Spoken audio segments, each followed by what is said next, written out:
Assalamualaikum. Perkenalkan, nama saya Regina Sirkina, NIM 19311071. Kali ini saya akan membahas tentang sistem saraf. Sistem saraf merupakan serangkaian mekanisme kerja yang kompleks dan bertugas untuk menentukan impuls listrik yang terbentuk akibat adanya suatu stimulus atau rangsang.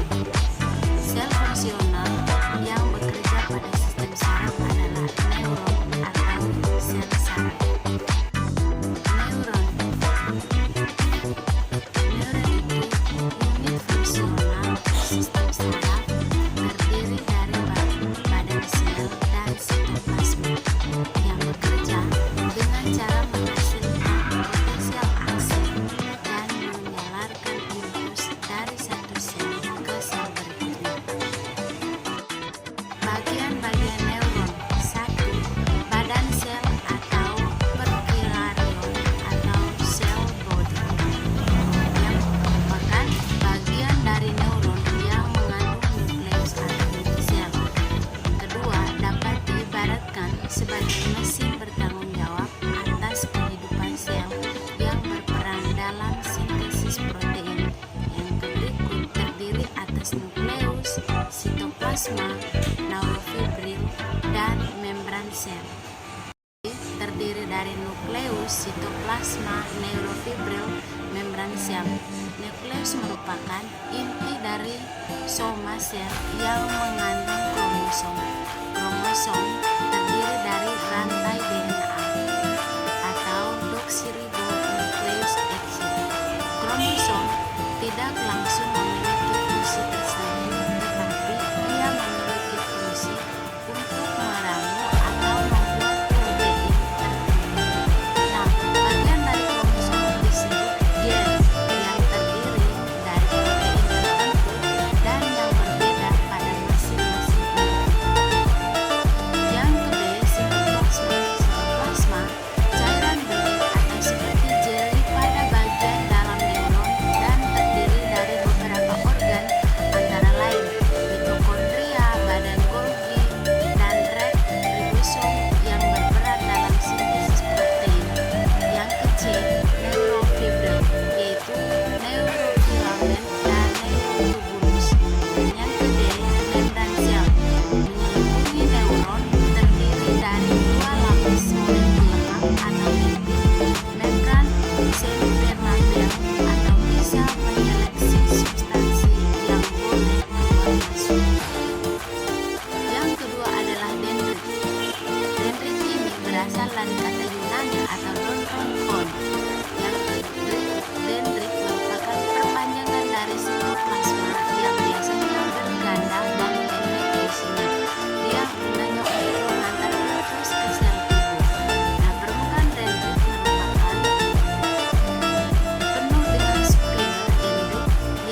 Proses pada soma sel yang melibatkan satu neurit dan banyak dendrit atau seperti anatomi neuron pada umumnya.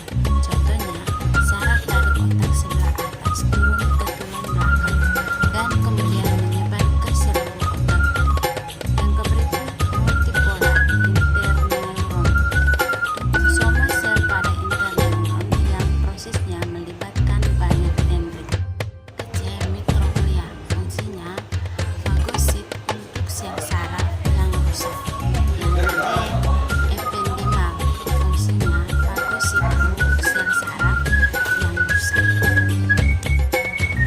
Yang kedua, sel satelit merupakan sel pendukung dari dendrit. Fungsinya memberi dukungan terhadap neuron-neuron yang terletak di luar CNS, terutama di saraf atau kumpulan akson di penis dan organ-organ pengindra.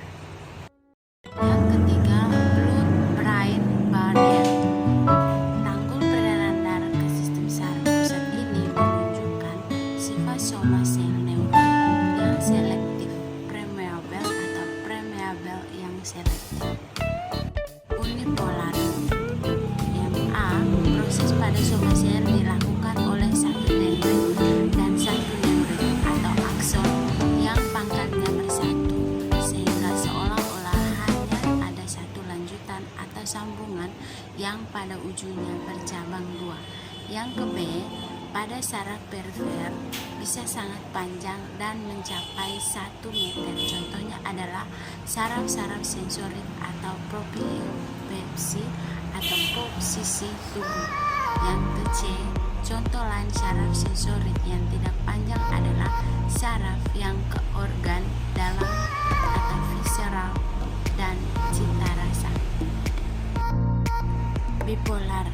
Proses pada soma sel yang melibatkan satu dendrit dan satu neurit yang masing-masing berproses pada kedua ujung soma sel. Contohnya saraf sensorik yang membawa informasi penglihatan, penciuman, keseimbangan, dan pendengaran. Berikut adalah mitopolar. Proses pada soma sel yang melibatkan satu neurit dan banyak dendrit atau seperti anatomi neuron pada umumnya.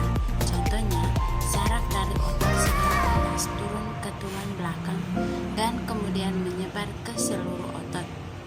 Yang berikut multipolar interneuron. Soma sel pada interneuron yang prosesnya melibatkan banyak dendrit. Klasifikasi berdasarkan fungsi neuron.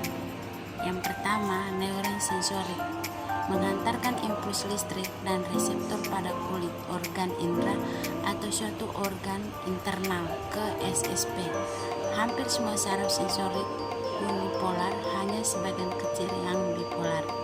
Yang berikut neuron motorik menyampaikan impuls dari SSP ke efektor, biasanya berbentuk